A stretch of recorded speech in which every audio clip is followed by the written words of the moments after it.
25 जून 1975 भारत के इतिहास में काले दिवस के रूप में मनाया जाता है। लोकतंत्र की रक्षा करने वाले लोगों को जेलों में डालकर यातनाएं दी गईं। एक नसबंदी का अभियान चलाया गया। जेल में जाने वाले लोग सरकार की यातनाओं के प्रताड़ित हुए। अखबारों पर पाबंदियां लगाई गई। आपातकाल घोषित कर दिया गया।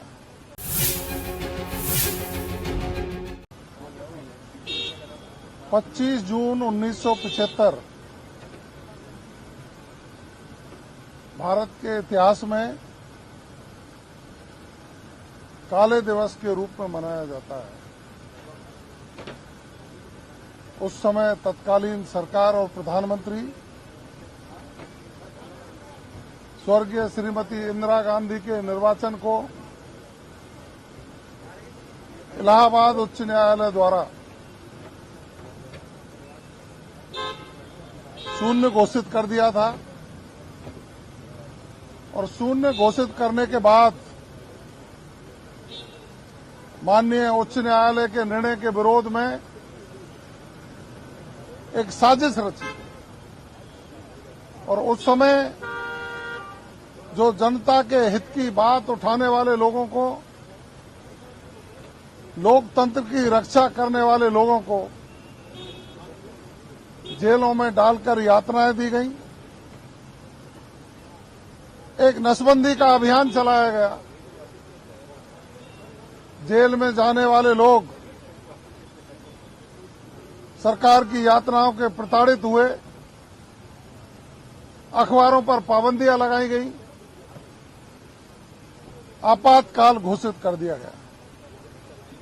उसके विरोध में जनहित में जो आवाज उठाने वाले लोग थे 17 महीने जेल में रहे। राजस्थान की सरकार आदरणीय माननीय मुख्यमंत्री भजनलाल शर्मा जी का हम आभार व्यक्त करेंगे, धन्यवाद ज्ञापित करेंगे। उस आपातकाल के दौरान कांग्रेस की सरकार के द्वारा लोकतंत्र के सेनानियों को जो बंद किया गया था उनमें स्टूडेंट्स भी थे, व्यापारी थे, किसान थे, वकील थे, डॉक्टर थे। उन लोगों का जो जीवन बर्बाद हुआ, उनके परिवार नष्ट हुए, उनको संबल देने के लिए लोकतंत्र सेनानी विधेयक, उनके सम्मान के लिए पेंशन, चिकित्सकीय सुविधाएं, आवागमन ट्रांसपोर्टेशन हेतु सुविधाएं और अन्य सुविधाएं देने का उनको और उनके परिवार को, यदि पति लोकतंत्र सेनानी था और किसी कारणवश इस दुनिया में नहीं है तो उसकी पत्नी को, और पत्नी स्वतंत्र लोकतंत्र सेनानी थी तो उनके पति को, इस तरह के प्रावधान रख करके एक ऐतिहासिक बिल आज राजस्थान की विधानसभा में पारित हुआ है। हम स्वागत करते हैं, अभिनंदन करते हैं कि उस समय प्रताड़ित हुए लोगों को एक संबल प्रदान करेगा ये निर्णय।